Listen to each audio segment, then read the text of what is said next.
1 Samuel 14. That same day Saul's son Jonathan said to the attendant who carried his weapons, "Come on, let's cross over to the Philistine garrison on the other side." However, he did not tell his father. Saul was staying under the pomegranate tree in Migron, on the outskirts of Gibeah. The troops with him numbered about 600.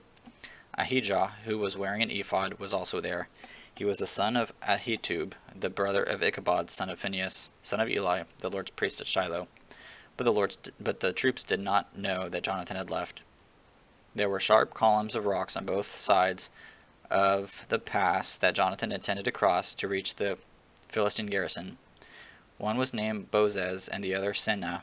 One stood to the north in front of Michmash, and the other to the south in front of Geba.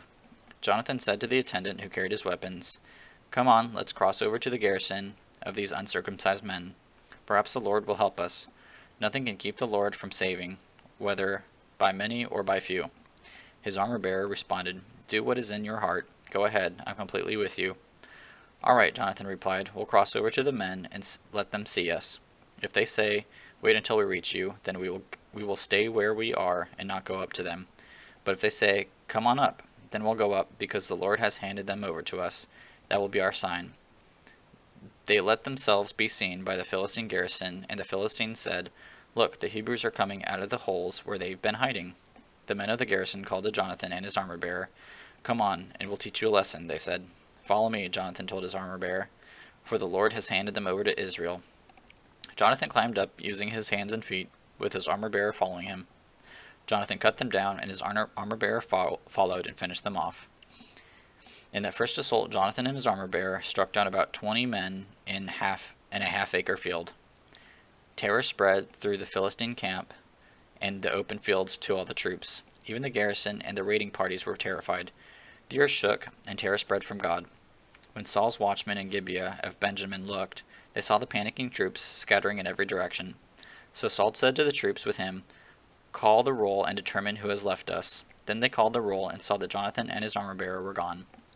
Saul told Ahijah, "Bring the ark of God," for it was with the Israelites at that time. While Saul spoke to the priest, the panic in the Philistine camp increased in intensity. So Saul said to the priest, "Stop what you're doing." Saul and all the troops Saul and all the troops with him assembled and marched to the battle, and there the Philistines were fighting against each other in great confusion. There were Hebrews from the area who had gone earlier into the camp to join the Philistines, but even they joined the Israelites who were with Saul and Jonathan. When all the Israelite men who had been hiding in the hill country of Ephraim heard that the Philistines were fleeing, they also joined Saul and Jonathan in the battle, so the Lord saved Israel that day. The battle extended beyond Bethaven, and the men of Israel were worn out that day, for Saul had placed the troops under an oath, "The man who eats food before evening, before I have taken vengeance on my enemies, is cursed." So none of the troops tasted any food. Everyone went into the forest, and there was honey on the ground. When the troops entered the forest, they saw the flow of honey, but none of them ate any of it because they feared the oath. However, Jonathan had not heard his father make the troops swear the oath. He reached out with the end of his staff he was carrying and dipped it into the honeycomb. When he ate the honey, he had renewed energy. Then one of the troops said, "Your father made the troops solemnly swear, 'The man who eats food today is cursed,' and the troops are exhausted." Jonathan replied, "My father has brought trouble to the land. Just look at how I have renewed energy because I tasted a little of this honey. How much better if the troops had eaten freely today from the plunder they took from their enemies. Then the slaughter of the Philistines would have been much greater." The Israelites struck down the Philistines that day from Michmash all the way to Aijalon. Since the Israelites were completely exhausted, they rushed to plunder, took sheep, goats, cattle, and calves, slaughtered them on the ground, and ate meat with the blood still in it. Some reported to Saul, "Look, the troops are sinning against the Lord by eating meat with the blood still in it."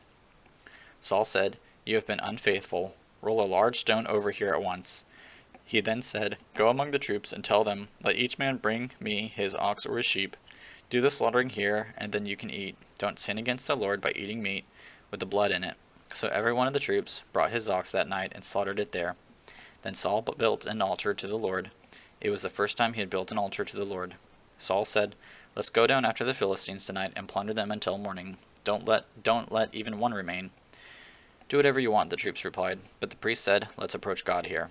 So Saul inquired of God, Should I go after the Philistines? Will you hand them over to us, Israel?" But God did not answer him that day. Saul said, "All you leaders of the troops, come here. Let's investigate how this sin has occurred today. As surely as the Lord lives, who saves Israel, even if it is because my son Jonathan, he must die." Not one of the troops answered him. So he said to all of Israel, "You will be on one side, and I and my son Jonathan will be on the other side." And the troops replied, "Do whatever you want." So Saul said to the Lord, "God of Israel, why have you not answered your servant today? If the unrighteousness in me or in my son Jonathan, the Lord God of Israel, give Urim, but if the fault is in your people Israel, give Thummim." Jonathan and Saul were selected, and the troops were cleared of the charge. Then Saul said, "Cast the lot between me and my son Jonathan," and Jonathan was selected. Saul commanded him, "Tell me what you did." Jonathan told him, "I had tasted a little honey with the end of my staff I was carrying. I am ready to die." Saul declared to him, May God punish me and do so severely if you do not die, Jonathan." But the people said to Saul, "Must Jonathan die? He accomplished such a great deliverance for Israel.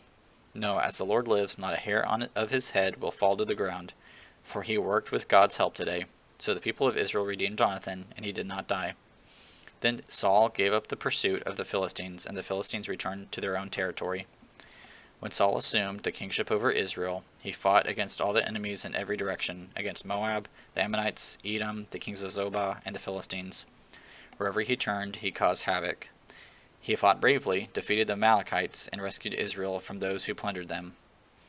Saul's sons were Jonathan, Ivshi, and Malchusha. The names of his 2 daughters were Merab, his firstborn, and Michal, the younger. The name of Saul's wife was Ahinoam, daughter of Ahimaaz. The name of the commander of his army was Abner, son of Saul's uncle Ner. Saul's father was Kish. Abner's father was Ner, son of Abiel. The conflict with the Philistines was fierce all of Saul's days, so whenever Saul noticed any strong or valiant man, he enlisted him.